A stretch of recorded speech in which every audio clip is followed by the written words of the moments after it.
Ayan. Kung maybe, Touch kasi and paste mo sa kanina wall. pa namin pinakita sa'yo. Hindi ganun ka-desperado si Angel, ah. After lang nung huwag kang desperado si Angel, doon mo siya i-pinch.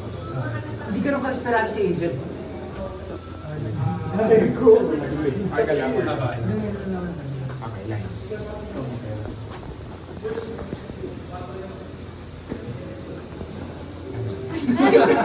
Sige lang muna kami. Ako talaga eh, no? Mas sumapang ka pa ngayon.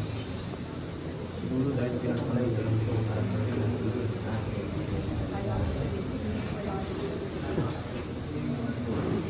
I don't care kung sino. I'm scared of the If not for that, Miguel, hindi na ako matakas sa mga. Now, Miguel's okay. protect you. Tapos, biglang nagtitindihan yung mga girls dun sa, sa hagdan. So, that kayo mapapalingon, including si Adi. So, Adi, once magsitilian doon, tingin kayo kasama yung ibang girls. Alright? Tapos, ayan. Tapos magkakatayo doon. Stay away from the girls. So, off-frame lang muna. Ah. Ito lang.